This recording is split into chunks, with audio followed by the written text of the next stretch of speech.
একজন এসেছিল, সেই চিন্তা তোজোর শুধু। তোজোকে আটকে দিয়েছিলাম, ওর পাপার ঘরে রেখে দিয়ে এসেছিলাম।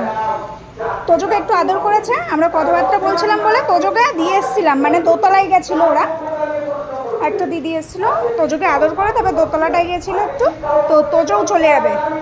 ওকে ওর পাপার কাছে আটকে দিয়েছি যে পাপার কাছে থাকা, এখন শুকছে যে কোথায় গেল কোথায় গেল। এদিকে আয়। আর দেখি ওর ছোট দিদি এই গরমের মধ্যে কি করছে, এই যে দেখি, এই দেখো, এ দেখ পুরো ছোট দিদি কি বানাচ্ছে দেখ। এই ও গন্ধ শুকে চলে গেল।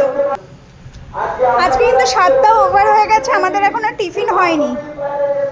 তুই অ্যান্টেনাটা এরকম করে রাখিস যে এখন শুধু শুকবে।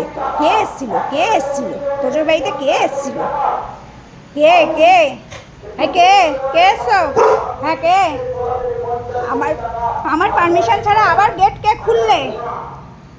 গোলু, গোলু আজকে রাত্রের ডিনার কি আছে? গোলু ডিনার কি করবি?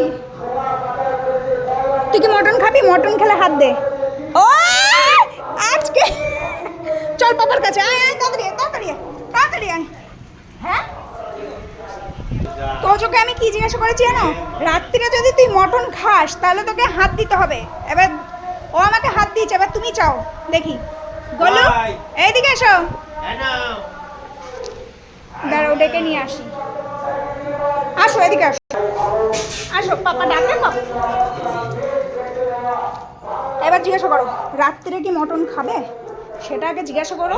ও যদি খায় তাহলে হাত দে। এই যে কই মাটিন কি খাবে? আগে হাত দিতে হবে, না হলে মটন আসবে না রাত্রিরে। না ভালো করে জিজ্ঞাসা করো, মাটন খাবা তো? মটন খাবে কিনা জিজ্ঞাসা করো। মাটন খাবা তো? তাহলে হাত দাও। ওরম করে তা হাত দাও হাত দাও। ওরে বাবা, তাহলে মটন আজকে হবেই রাত্রিরে। আমার শোনা চাঁদের কোনা। কোলাইছো বাবা খুব কম, বাবা কোলে না কোলে না। তুতুম দিয়েছে তুতুম? না বাবা এখনো আমার টিফিন হয়নি, কিন্তু মটন কনফার্ম। চলো টাটা।